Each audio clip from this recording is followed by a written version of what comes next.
I have to say, I'm kind of amazed that we're holding this hearing.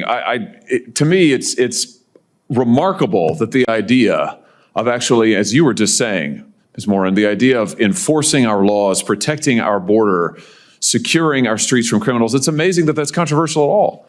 And it says something a lot about the other side of the dais that we're having this hearing today. You said in an article that you wrote recently, new report shows devastating costs of mass deportation. You wrote this in October. Do you remember this piece? Yes, that is a summary of our report. Yeah, so in this piece, and it's also in your written testimony, you talk about how much the economy will lose if the United States actually enforces our immigration laws and deports folks who are here illegally. And I want to quote you now. You say some industries would be particularly hard hit, including construction, agriculture, and hospitality, which combined would lose more than 2.5 million workers.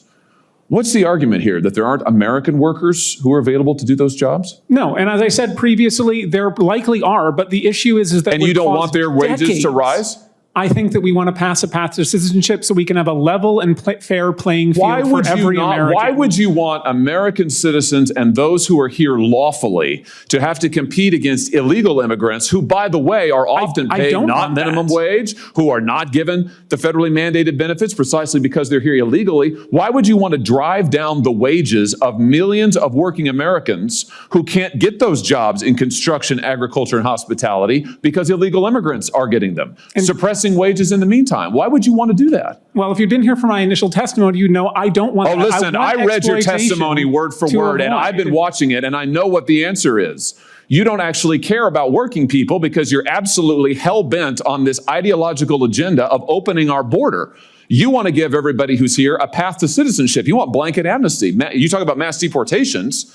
That's your word, not Trump's. You want mass amnesty, right? It's right here in your testimony. We want a path to citizenship for people who pass a background check, who pay a fine. That's amnesty, who you just said is millions of people, 13 million people. Right, 13 million people you want to dump into the labor force. They are already who will drive in the labor force, illegally. Senator. They're here, taking jobs from American citizens. And so, perfect. So here's your plan. So just if you're wondering, America, here's the Democrats' plan.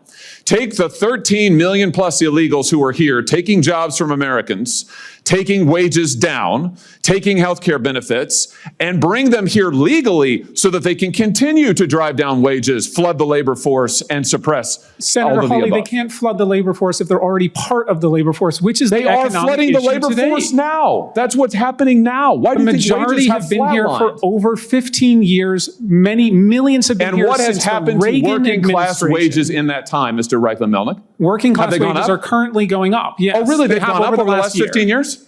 Over the last 15 years, I will have to consult the economists on that matter. Yeah, they're down, way down. What world do you live in? Listen, here's the deal. The American people just voted. The American people just voted. Well, you know what? It's my time, not yours. So you're here to answer my questions, not to offer a soliloquy. And let me just end with this. The American people just got a good look at your economic program, and they voted against it. We've had an open border for the last 4 years. We have had de facto amnesty, as you yourself just said, for the last 15 plus years. It has been a disaster. People have died because of it. Wages are lower because of it. Our streets are in chaos because of it. And now you and the Democrat Party just say more of the same, more of the same. Let's double down. I would just say to you, I think that's insanity. I think it's total insanity, and the American people do too.